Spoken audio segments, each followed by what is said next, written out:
All right, and we're live. Cannot believe it took this long to come to the show, but such is life, and we're here. We're back. It's another fine Sunday evening that we find ourselves here. Late night, as always, because I don't sleep, so of course, any of y'all that listen or watch are also not asleep. But here we are. I hope everyone's been, for the most part, enjoying themselves in this unexpected break that we've had to take from our lives, essentially. Not only school, not only work, not only socializing, everything that we're used to is been put on pause. But I feel like we've all heard enough about each other's quarantine sob stories, if we can call them that. Obviously, that's not to diminish the very real struggle that we're all going through, especially with lost jobs and lost security in the place we can call home. Because, this is a show that originally started on a college radio station. Therefore, of course, I'm in college and we were all forced to leave campus unexpectedly. But no matter, because we make do with what we can.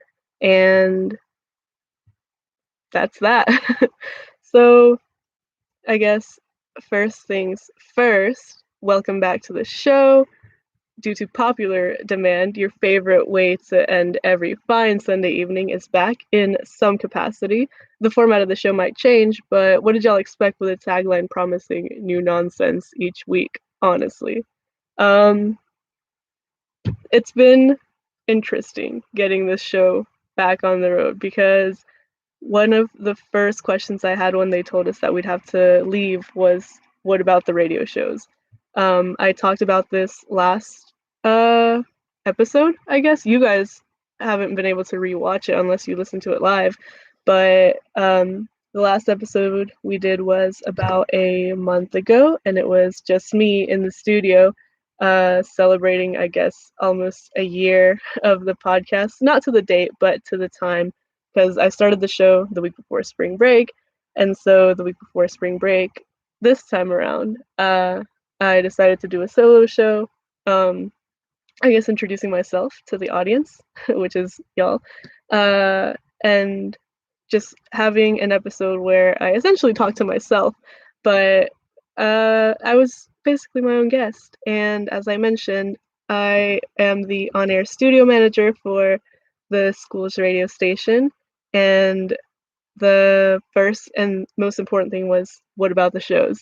And so it's been about a month since then, which is unbelievable that it's been a month of this. Um, but I mean, who's stopping me from just live streaming? Obviously, production quality has significantly changed. I don't have the fancy professional mic setup that we had in the studio.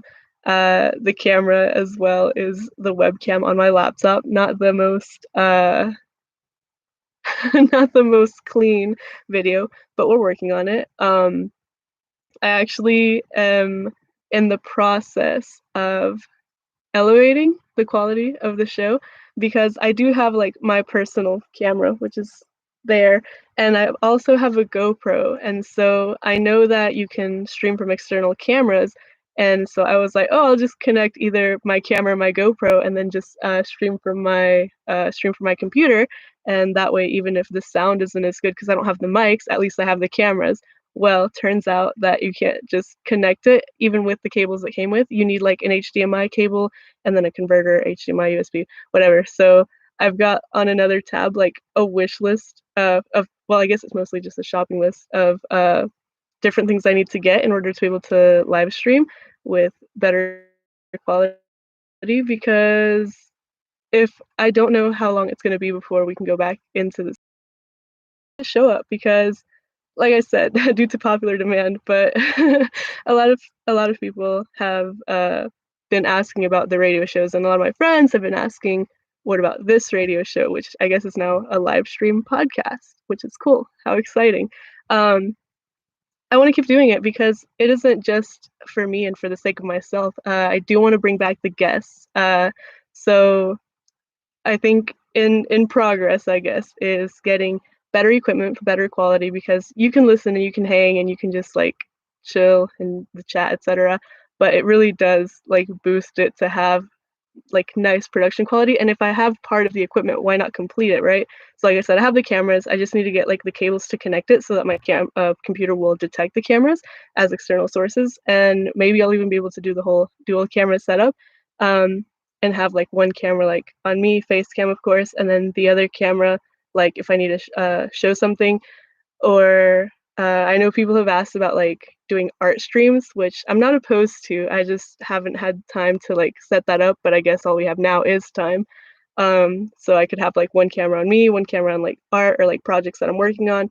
Or additionally from that, if I ever get mics, of course, like that's just the quality of like the actual stream, like of me doing the thing. But I've also spent all of today and mostly pretty much like the past week looking into streaming software. So I messed around a bit with Twitch Studio, because Twitch, if you do or don't know, we've talked about it on the show before, is a live streaming platform mainly for gaming, but you can live stream anything. And the Twitch Studio is supposed to be more like straightforward and easy to use for beginners. And so I clicked around on it, and at first I was like, okay, this is pretty streamlined, straightforward. It's not like the hardest thing ever. Um, but the more I clicked around on it, the more I realized I do enjoy the customization aspect of it. And I'm like, I watch a lot of streams myself, even if it's just like talk shows, podcasts. It does help to have more control over what you're showing like on screen. Because like with YouTube live stream right now, it's literally just the webcam. This is all I can do. I can't like share my screen. I can't share like source audio. So like I can't play something on my computer and have y'all hear it. Y'all would just hear it like through the speakers, which would be like super annoying with just like laptop speakers and a laptop mic. But so Twitch Studio lets you do that, but you can only stream to Twitch. And so I was thinking about this, right? Because so the show goes live on air through this school's radio station website and through those transmitters, like if you're local in the area. And I record all the shows and post them to YouTube afterwards whenever I get around to editing them. I've been working on it. Right now we've got 2 episodes up from season 2, so the second semester that I did the show, working on the third. There's about, I want to say 20-ish episodes to go through. But don't worry, we'll get there. We'll catch up. But yeah, so since I post them to YouTube, I was like, I could always just live stream the actual podcast onto YouTube, and then any like behind the scenes or prep work I could do on Twitch, because like I said, on Twitch people don't just do gaming. There's also like art streams and stuff.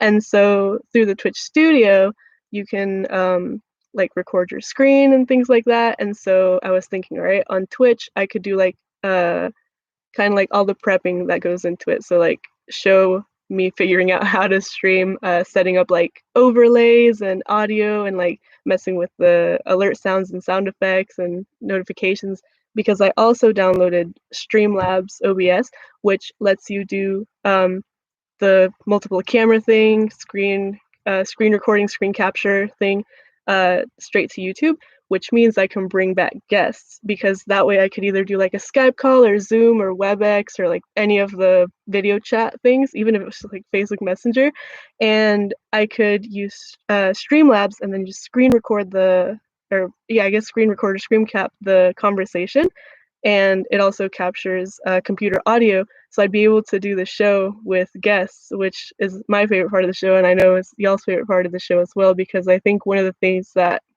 I ask like the most every week is who's next week's guest, and that way everyone that I had like hoped to have lined up for this semester that unfortunately got canceled, I can bring back onto the show, and we can all do it from like our respective homes, and that way we can keep the conversation going.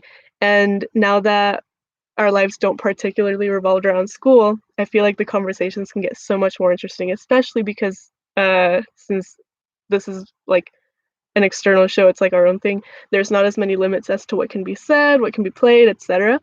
And that also helps because we don't have to take like PSA breaks, we don't have to like screen through songs, because I do want to bring the songs back as well. Having weekly song suggestions is the coolest thing ever. If you don't already, I think on basically every platform that the podcast is on, I have a link to a Spotify playlist where I have linked every single person's song suggestions. And whenever I'm prepping for the show or trying to like think of new things to talk about or to bring up in the conversations, I'll have that playlist inspiration because it's so vast and there's a lot of songs that I already knew, like, listened to, but the amount of new music that I've gotten and then the suggestions that come in place because of y'all suggestions is divine. I love it so much and it's super, super fun. And it's like probably one of the cooler things about the show and one of the things I'm the most proud of is the fact that it's done exactly what I wanted it to, which is showcase the people that I talk to's like viewpoints, conversations, and like ways of being through more than just people explicitly saying it, because you get to hear people's personalities, you get to hear how people interact, and of course the music kind of just enhances that because there's some people that are surprising with their song choices, and some people that choose music that they don't listen to like as, I don't know if publicly is the right word, but like of course everyone like knows the like popular songs, but a lot of people listen to like uh not necessarily indie tracks, but I guess more underground tracks.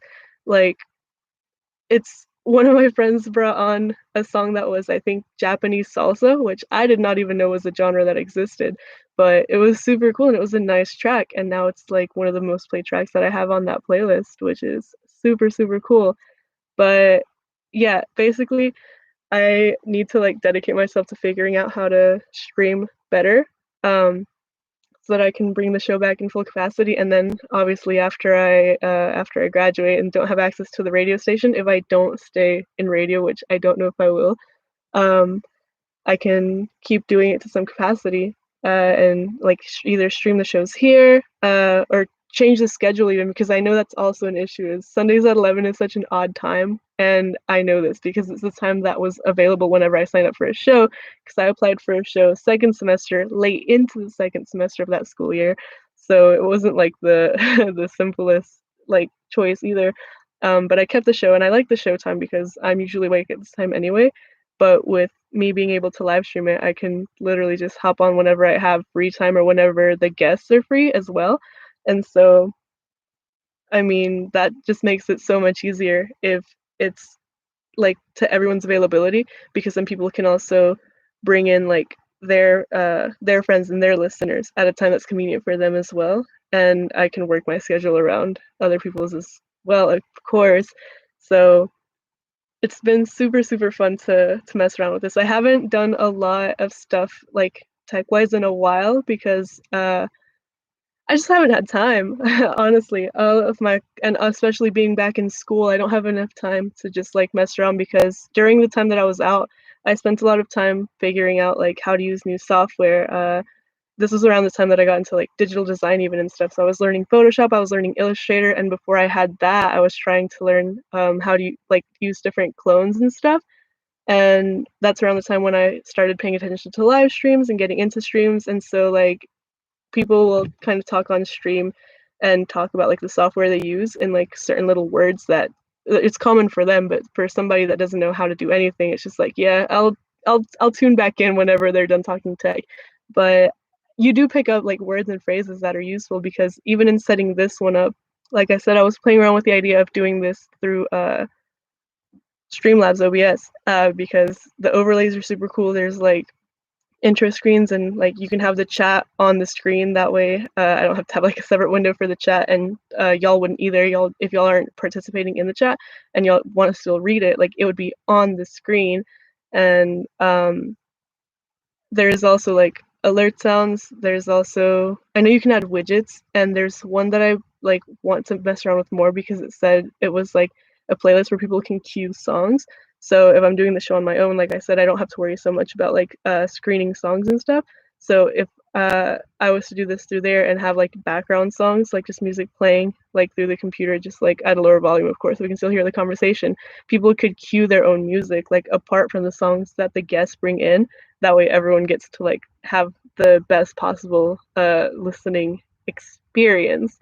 But I guess that's enough about that. That's I think all of the updates I had format-wise for the show. Of course, more updates on Twitter at podKast. I guess I can put it in the chat. That's cool. I can't type on the radio, but yeah. So we're on the Twitter at podKast. You can always hit us up there. There's also a Spotify playlist of everyone's song suggestions. You can listen to that there.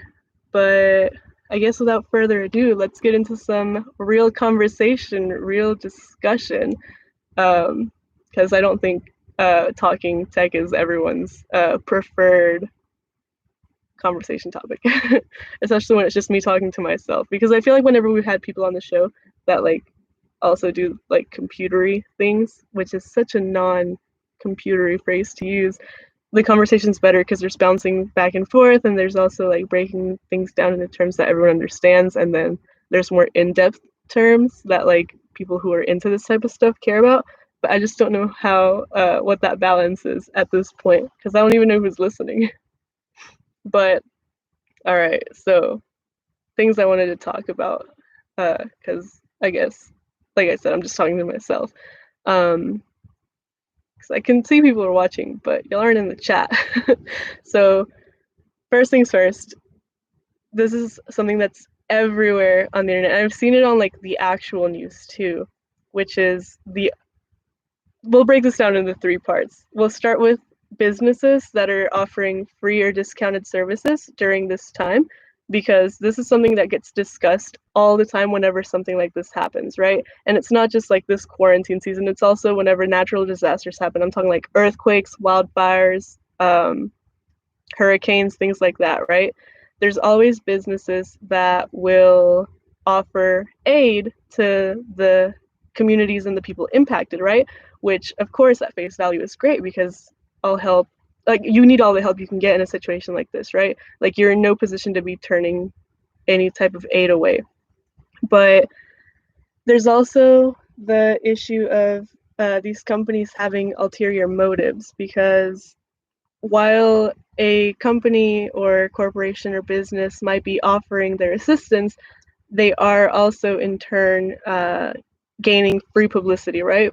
And so it becomes a question of whether or not they're doing it for free publicity. So there's internet service providers offering free internet for students for a month or for the rest of the academic school year. There's also entertainment services and platforms where if you sign up with like a student account or with like a service worker or like a health service worker, I guess ID, you'll receive free service for, I guess, a certain amount of time, right? And so this is super cool and super nice of them for the people that are that stand something to gain from it, right? But what about their motive? Because at the end of this, they're probably going to have gained more customers and clients that they probably wouldn't have had before, and they might have been roped into paying for a subscription or for a service that they didn't previously consider paying for or paying attention to. And my point of view on this is, why does it matter, right? Because even if a company's like motive here is free publicity and growing their user base, at this point in time, that really is like the weakest part of an argument that I've ever heard, because it's really, really brilliant marketing on their part. Because one, they're putting themselves in good light, they're gaining attention for I guess being there for the people, but there is a question of like the morality that goes behind them, because they could also be offering only as much as they can without losing anything, right? So they're only offering it for like a month or so, because then even if this crisis isn't over at the end of the month, maybe the person will be roped into the service enough to the point where they're going to want to spend their money on that, right? Even if it's something unnecessary like Netflix or Hulu or something, right? Like and that's just an example, like a streaming service. But entertainment and companies especially have been under fire for this, because they're not providing, I guess, an essential service because you don't need it to live, right? But at the same time, people's lives aren't entirely their work or entirely one aspect of what they do. People do need a distraction. And so even if there is free publicity and a higher client base to gain, it's at the end of the day the consumer's decision what they're doing with their money. And even though it might not have been budgeted before, during this time, they've grown accustomed to having that as a part of their life. So they'll be willing to, I guess, rebudget what they're spending their money on. And there is also another level to this in, I guess, the free money giveaways that are being free money, discounted services, and also individuals that are giving away their money, right? On Twitter, most recently, Bill Polchi, who has inherited millions of money and is, I guess, the creator of Twitter philanthropy, right? There's H3H3 Productions. Ethan and Hila Klein are giving money, and they've been backed by PUBG, and to the point where they're giving, I think, $500 to 3 different people a day for 100 days. And Cash App is doing daily giveaways as well. And there's other celebrities and there's other entities that are doing this, right? And the problem here arose because, especially the ones that are doing it on Twitter, again, like I said, because the requirements to be entered into the giveaway are to follow, retweet, and comment, right? For most of them. I don't think H3H3 is requiring followers, but you do need the retweet and you do need the comment. But the reason for this, according to them in their statement, was that the retweet is what enters you into the random generator that picks your name out of the retweets, and then the comment is for you to put like your PayPal username, right? With Bill Polchi, he'll post something every now and then. It'll be for retweets. Other times he'll just say comment if you need help with dinner or something. And then with Cash App, they usually give money on Instagram to people who screenshot the story, tag them, put their cash tag, and comment in the post, right? However, where is the problem with this? Again, it's with people thinking that they're doing this just for attention, for publicity, to gain followers. But for what purpose? Again, if all that they're tweeting about, if all that they're posting about is that they have money and that they want to give it away, what is there to gain from them? They're not offering anything else other than the money giveaways. So at any given point in time, they could stop doing the giveaways, and now they have this massive, massive follower base, right? Who I guess would be influenced by what they have to say.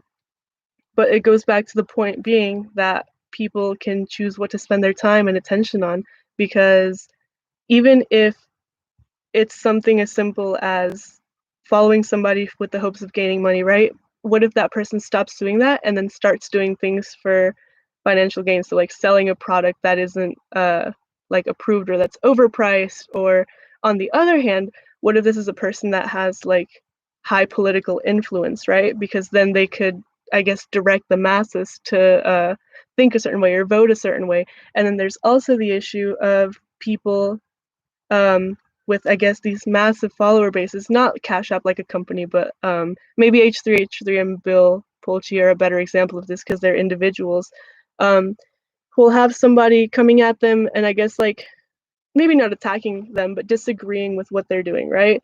They're saying that what they're doing is wrong or ethically or morally questionable. And whenever they reply or actually like give attention to these people, uh, they, I guess, unwittingly direct their followers to that person, right? And so like they send like their fan brigade to like attack the person with an opposing view. And even if people say like, if people try to like correct them and be like, hey man, I'm just doing this because I have money and I want to give it away, like what's your problem? You have all of these followers that will come back and be like, yeah, screw you, dude, like leave them alone, let them do what they want, in a lot harsher words and a lot stronger and higher quantities of comments and backlash. And it just becomes a thing of the influence that these people hold, because while they're just trying to do good, I guess, for the community and for the people that need it, they're also gaining so large of a follower base that they can't like hope to vet everybody, right? They can't like realistically expect that every single person that's following them or that's in their circle is going to be a like-minded individual that's just there to be good and do good, right? Because you're always going to have people that want more or that want something in a specific way, and there's also people that are going to have opposing opinions to the opposing opinions, and it just creates like this huge back and forth of like contrasting ideals. And especially on the internet where it's so easy to just fire off a quick reply, people don't, I think, feel the severity of their words or their actions as much. And it's so easy to lose control of your audience, right? And it goes further than that as well, in that people try to take advantage of this audience, because you have one person saying, hey, I have money, let me know if you need help, and you have 10 people saying that they need help. People are going to start noticing, and they're going to come in and be like, hey, I see that you need help. If he doesn't get to you, DM me and I can help you with that. And some people might be telling the truth, right? Some people are doing it, but there's no shortage of scammers, right? They'll be like, prove to me that you need money, like send me like your like what is it, like your Venmo or your Cash App. And then I remember this was a while ago, but there was like an issue where people's accounts were getting hacked and basically like their money drained. And then there was also an issue where there would be people that would be like, I'll help you out, but you got to pay me $5 first. Like just kind of like your typical scam, like send me money first so that I know you're a real person, and then I'll send you the money. Obviously, the money never came through, and people that were already in need were starting to lose even more than they already didn't have. And it's super frustrating to see people get taken advantage of as well, because someone that's starting this with like a completely pure intention and a completely good heart, kind of like, you can't just have a positive thread of interaction, because there's always going to be people that notice. And especially on public platforms like Twitter, you're going to have, I mean, anything that you say, unless you have a private account, is seen by everyone. And if you have a private account, unless the person that's, I guess, offering the aid follows you, they're never going to see it, even with hashtags or anything like that. So it sucks that people can't just do something good and have that be like the end of the interaction, because other people take advantage of people in need. And I think there's been kind of a bigger attempt at controlling this, in that bigger companies are partnering up, and especially with like Cash App having been one of the biggest ones to do this uh, to begin with, because they had their Cash App Fridays thing, right? And same thing, you just would screenshot it and tag them and post your cash tag. Uh, with them having been so integral to this, people are using Cash App a lot more than they would have before, and people are creating Cash App accounts. And this goes back to what we were talking about here at the beginning of, even if it is helping people and even if it is doing good for now, it is drawing, it is having the side effect of more people being drawn to a certain service or a certain company, because I know a lot of people that didn't use Cash App before, but because of their giveaways and stuff, they've made Cash App accounts and now they use it. And so like, even if you're just using Cash App to like send and receive money between friends, that's not much to gain for Cash App. But if you do the instant transfer, that's kind of how they make their money, right? Because they have to cover the fees of like the instant transfer. But it is drawing more attention to that service. But again, I have to say that I really don't see how that's something that people feel like they need to be wary of. And this is when I wish that this was a show like before, where I have the guests to give me potential like opposing views, because this is just the opinions and thoughts that I've formulated from my experience on the internet and from seeing what uh, people have to say and how they think. But I mean, again, I say, and this might be one of the only topics in which I'm saying that it's basically the consumer's choice, because we did have an episode in the past. I think it might have been the one I just uploaded with Chris, Nora, and Jorge. But we were talking about the responsibilities of business and corporations to their users, right? And I think this is such a tangent. I've been talking for like half an hour just to myself about everything and nothing at the same time. But this is a tangent worth going on. So one of the examples that came up, I think, was like companies going green, right? And we talked about how even if a company decides to make like I think what example did we use? I think we used like notebooks because we have like normal composition books and then the decomposition books, which are the ones that like are, I guess, better for the planet because they decompose. They're made of like biodegradable materials and they're made of recycled materials as well. But you have like $1 notebook versus an $8 notebook. Obviously, not everyone's going to buy an $8 notebook because if you have an option for $1 notebook that you're used to using and that you know is good and that you know is better, why would you spend more for no reason, right? And so I think that on that podcast episode, I said that I was more on the side of the corporations and businesses taking more responsibility, right, for making a product, but also making it more accessible to the people. Because when you have a product that's presented as a good option, but it's more expensive, that's not really an option for a lot of people. And it's also not a real option. It's kind of just like, hey, look, I did the right thing. I helped. But really, you didn't. You just got your brownie points and went on your merry way, right? And I think another example of this was the plastic bags in Connecticut, right? Because they were essentially banned for a while. And I don't think I actually mentioned this on that episode. This might have been a thought I had in retrospect, but so it got to the point where people had to bring in like their reusable bags, right? But people's you would go to the store and there would still be plastic bags in the store, and of course this means more money for the store, more money for the state, because people had to pay 10 cents per plastic bag. But if you're approaching this from the perspective of doing something that's good for the environment and like to end pollution and to stop plastic waste, if the bags are still being made, the bags are still going to end up out in some landfill, out in the streets, just littering everywhere. So instead of saying, here's some plastic bags, but here's the option of a reusable or a paper bag, stop making the plastic bags altogether. Because at this point, it still seems like you're just trying to profit off of the plastic bags. Like that's still a really solid and sincere option for you, is to continue to profit off of something while you make it seem as though you're doing something to help the planet, right?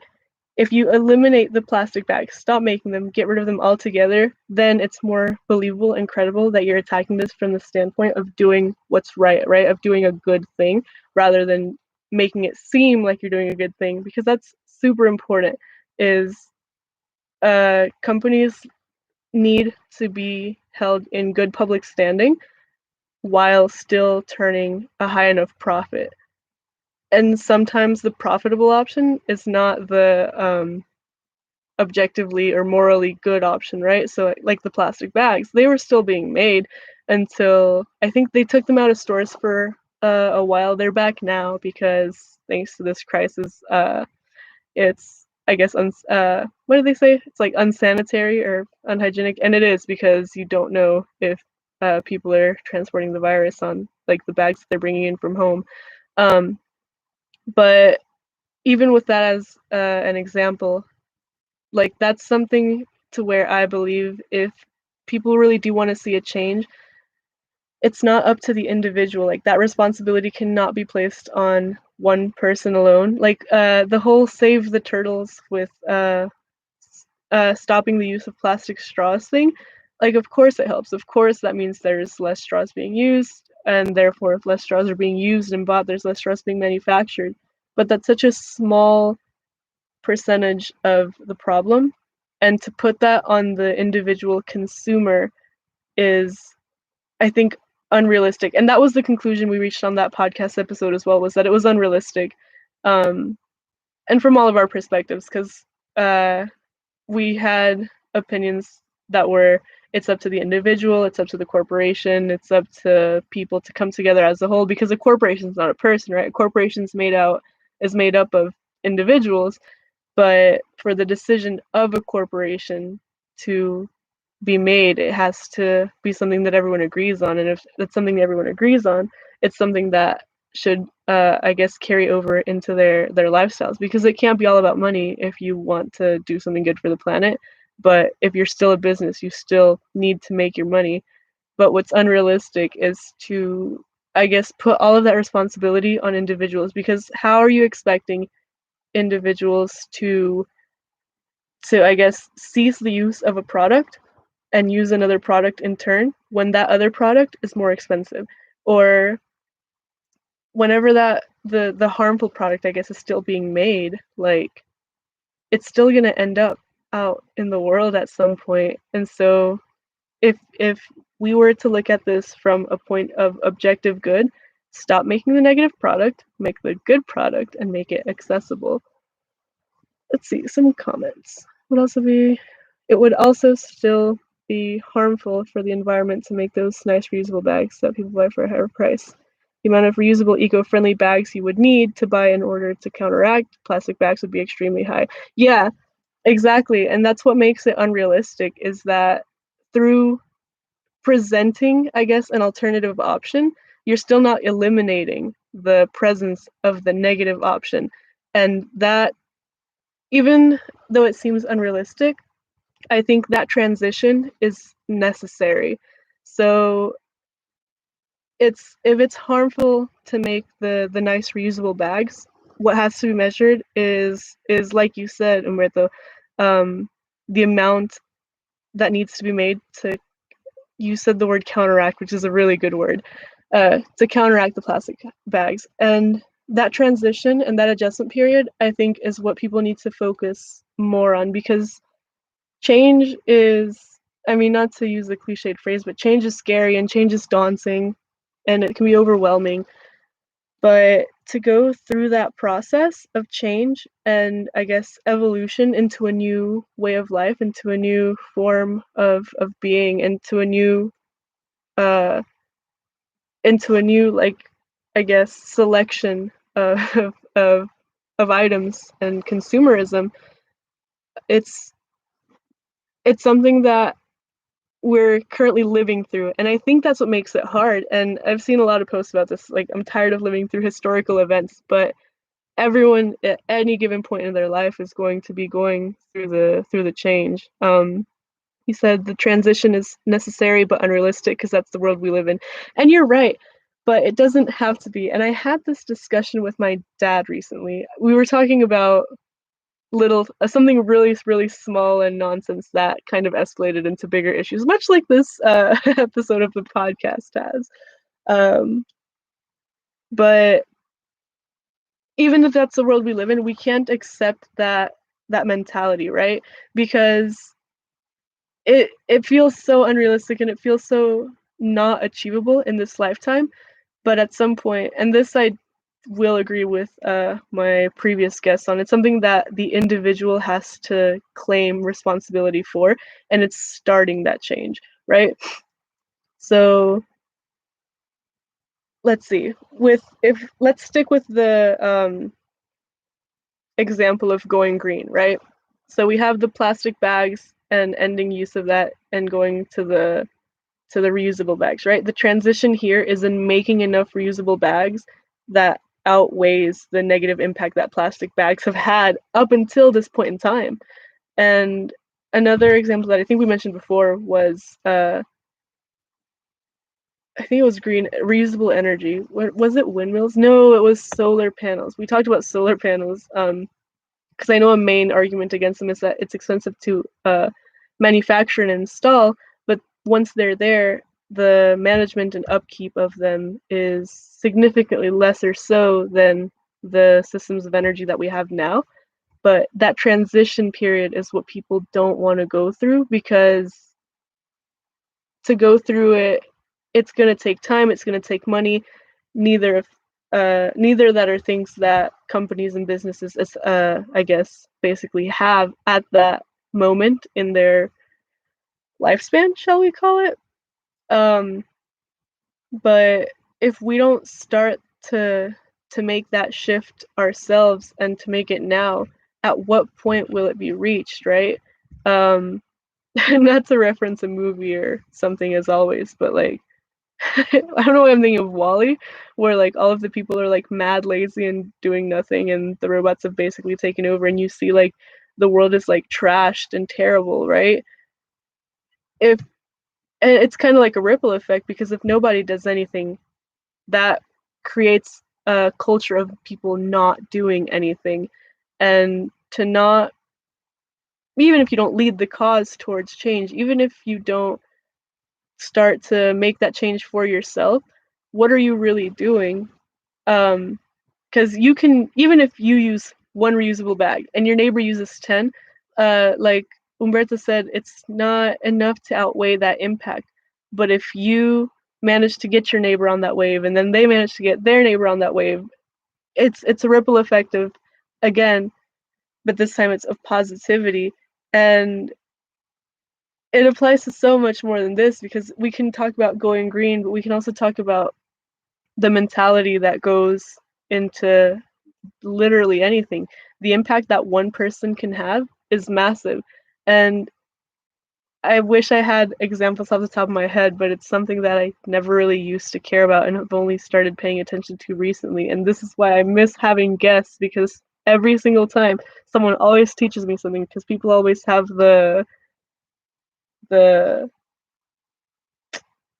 they always have like the right examples in their own like life experiences that have led them to learn a certain thing.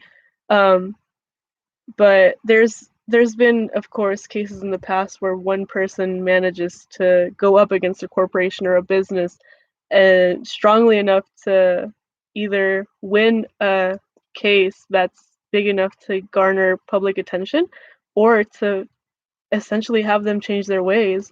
Um, Umberto says it's ultimately up to the government and companies to make that transition, with the example of Germany recently surpassing their goal of utilizing over 50% energy as reusable energy. And you are so right in mentioning the government as well as the companies, because this is something that goes overlooked in so many of these discussions, and not always because it's something that just doesn't come to people's minds, but because it's something that's uncomfortable for people to talk about, because politics is polarizing, and polarizing is one of the words I hate the most, because of course it's polarizing. There's issues that we all think very black or white on, right or wrong, but the government makes a lot of big decisions, and these companies have to abide by the government's like rules and laws and regulations. And it's not just like one country's government, because there's agreements and treaties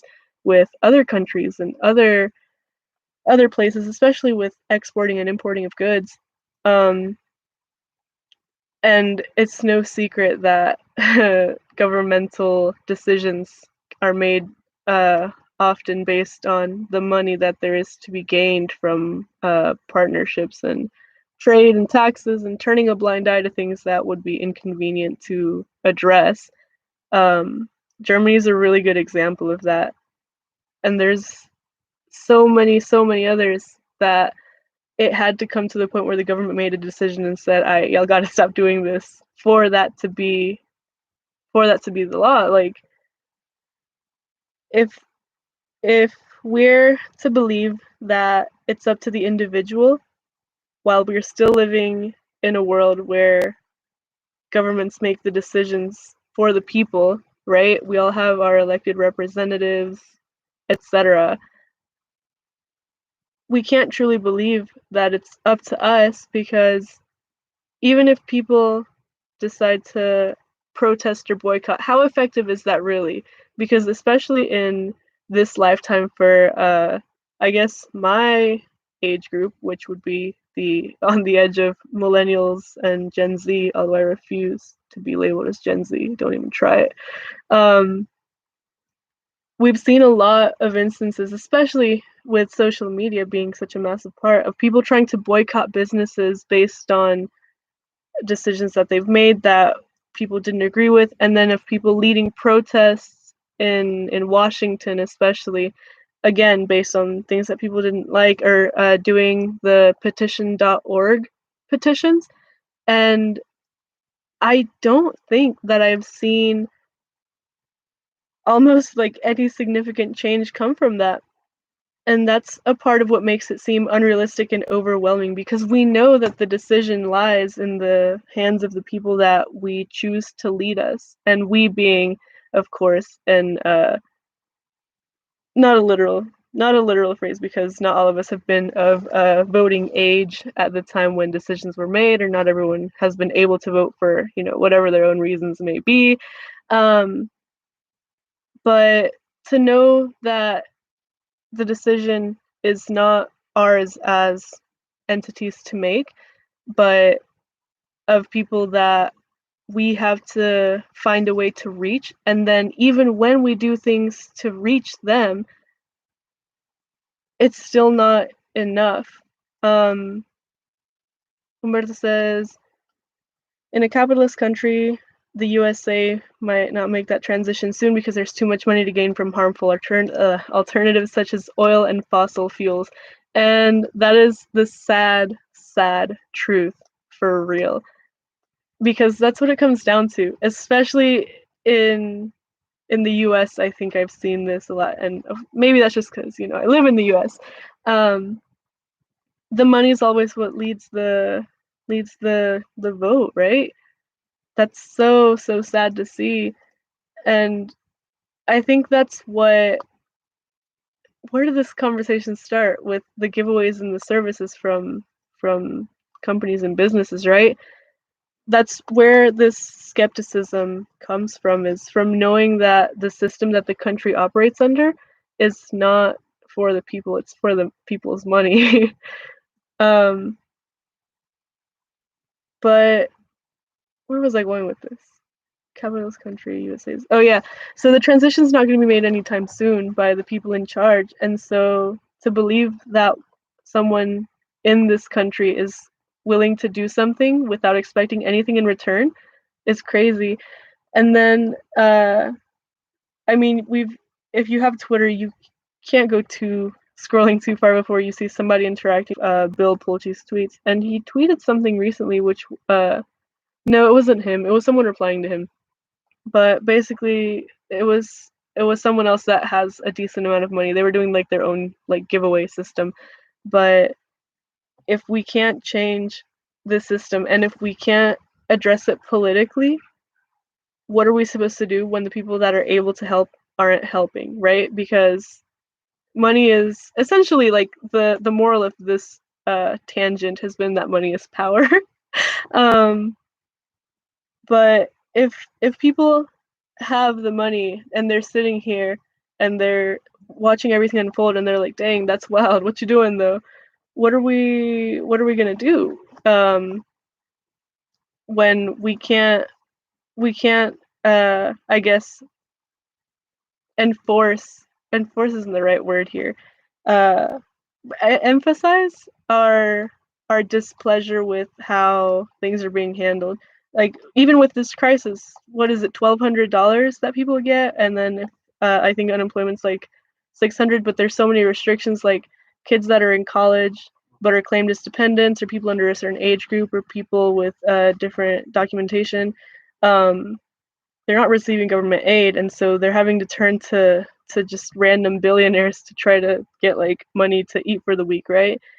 And for it's not these billionaires' responsibilities either, right? This gets into the topic of like amassed wealth and whether anyone should or shouldn't be a billionaire, which is, I think, based on the time it is, a topic we might save for later, because there's about 10 minutes left of the show as we know it. But if it's the government's responsibility to look out for the people and they're not doing it, and it's falling into the hands of people with a good heart and a and a big wallet, but they're not people who are politically inclined, it's helpful for now, but it's not helpful for changing things. Umberto said, that's why I look at Tesla with bright eyes. Hopefully they can play an integral role in this transition to better alternatives, or at least set a good precedent. Yeah, Tesla's been one of the biggest companies leading the cause and the call for change. And of course, Tesla doesn't come without its own controversies, but the mentality, I think, and I hate I hate that I was about to say the vibe, but yeah, Elon does have a big heart and a big wallet. That's perfect. That might be the the title of this stream. Um, but with companies like this that have that as kind of like their active mission, if not their mission statement, right? But if we do have the people with the money and the people with the power to like influence the masses, hopefully their reach will be enough that it can I guess create change, even if these people refuse to be political or refuse to pick a side. Like I've talked a lot about your boy Bill right now, but he said like in the past week, like don't make it political. I'm just trying to help out. And you also have a lot of people that say like they don't care about politics, they don't want to get involved in politics, but it does.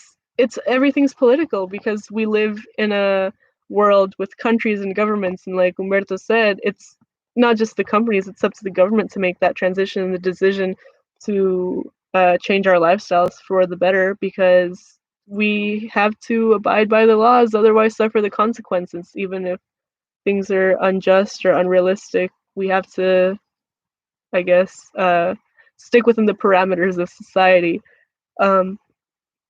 But what was I saying? Oh yeah, the reach of these influencers, for lack of a better term, hopefully will, especially now. And it sucks that it takes a crisis to make people realize it. People have been talking so much about, wow, I didn't realize how unfair the situation was, or I didn't realize how like dysfunctional the system was. But people are taking notice, and people are getting angry about it, and with people becoming more, I guess, personally affected by the state of our nation. um, Hopefully it will lead change, because people know people, right? And then if a lot of people know a lot of other people, there's power in numbers, right? Stronger united than divided type mentality. Um, Yeah, this has been such a tangent. I cannot believe that I've been talking to myself for almost an hour, but I've had a lot of fun coming back to the stream. Uh, this has been a good conversation. See, I like this. I like this vibe. Umberto, hit me up. You might have to be a featured guest in face-to-face conversation. I've loved this feedback, and I've loved drawing the conversation. Also, hi Messiah and Javi. I think I saw y'all's names. Yeah. And everyone else is watching that didn't comment. Thank you guys so much for coming to hang out. This has been super fun. Hopefully, as time goes on, we'll have increased production value, because this has been really fun, and I really do want to do whatever it takes to make it possible to have guests, have music, have a more interactive experience for all of us. I'm gonna keep looking into Streamlabs to make that happen. I might actually mess around with that and do some like test streams, just like unlisted, if anyone wants to come hang while I figure out how to do things. Because I also need to be able to see how the chat works on that. Because I know there's like overlays, like I mentioned, where I can have the chat up like over every screen and to where it's displayed as a part of the video as well for y'all. I want to see how it works with like computer audio. I want to see how it works with guests. And I don't know what the best platform would be, because Zoom has had its own world of problems with privacy issues and concerns. And your girl's not trying to get hacked. I have like, I'm just looking at all the tabs that I have open, and I have like obviously the YouTube tab, I have my school email, I have like my personal email, I have social media. I should not have my bank account up, but that's there. So Zoom, I don't know. They said that they've been like rolling out fixes and stuff to take care of issues. But I know Zoom is an option. WebEx is an option. I had Skype in the past. I guess I could try to log into that account or make a new one specifically for the show, as well as Facebook. Messenger has video calling, I think. I want to do this in the most efficient way possible, and also with keeping people's like personal info and stuff safe. Um, so schedule for the podcast. Good question, Umberto. So the show is as we knew it before, podcast with a K was typically Sunday nights at 11 p.m. I could keep that schedule because I'm typically up and running still Sundays at 11 p.m. But I was thinking about changing that for this spin-off of Quarantine with a K. Um, Sundays at 11 works for me, but I'm super, super open to suggestions. I'm probably going to post a poll on like Twitter and Instagram, or if you have any suggestions right now in the chat for when to do it. Uh, but if not, I'll probably stick to Sundays at 11 for routine's sake. But if like I am able to move on with having guests and stuff, and a different time works better for everyone, we could always modify that according to people's individual episodes. But for the time being, I'm going to aim to keep Sundays at 11. And then I think instead of going through the whole editing process for these, since these are more like casual streams and chats, I think I might just post them as is. So you can listen back and watch and see hopefully as the stream improves. I am going to look into also doing like the behind the scenes prep work type stuff on Twitch, if and that's what'll be unscheduled. That'll just be whenever I have time or whenever I want to work on it, because I mean I can't just do it like on my own. Like do have to test the stream, so I might as well test it on Twitch because it is a streaming service and I can test like how everything works and stuff. And I haven't used it and I haven't like amassed like followers or subscribers there, so I think I have a little bit more freedom to mess around over there. Um, but I'll post all updates and all links on like Instagram and Snapchat and Twitter and Facebook and any other social media that I use. But yeah, Sundays at 11 are your best bet to hear the inner thoughts and musings of yours truly and featured guests. But yeah, make sure to leave any suggestions, any comments. Like I said, Twitter. I love having the chat. Twitter.com/podcast by K. Hit me up there with any suggestions. Y'all know if you're here, you know my social media because I don't know how else you would have found it. But Carla Unofficial on Instagram. Carla Says Tweet on Twitter.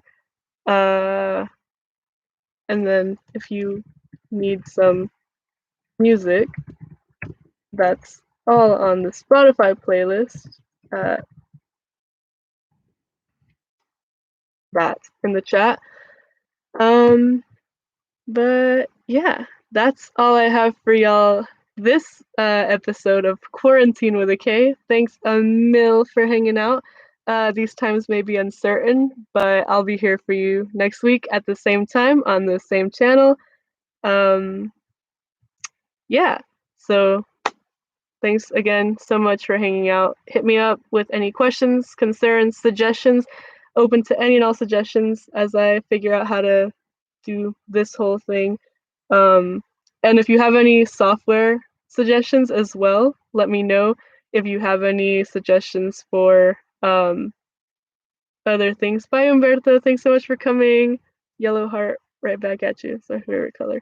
If you have any suggestions for how to hook up cameras or microphones or I don't have mics, so any mics to get, let me know as well.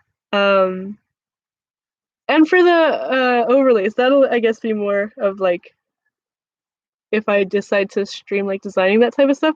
Color schemes, those are super important. Let me know if there's anything y'all want to see, because I was thinking about drawing digitally kind of like a replica of the studio, which I don't think you guys got to see. I think Juan and Yash streamed their episodes. So if you caught those episodes on their Instagram lives, you've seen it. Or if I guess you go to school and you've seen the studio. But I was thinking about drawing the studio and like having that be like the background, making it look like the studio, but obviously drawn in my art style. And then like the transition screen being like the soundboard or something. But that's all, I guess, things for the future. But yeah, so thanks so much. We've hit the hour mark. It is officially midnight. It's officially tomorrow. So this has been Quarantine with a K, presented by podKast with a K, and I'm Carla with a K, signing off. Thanks so much. Bye, Messiah. Thanks for hanging. All right. I'll end the stream and then I'll see about publishing it because I don't know how to do any of this. All right. Bye.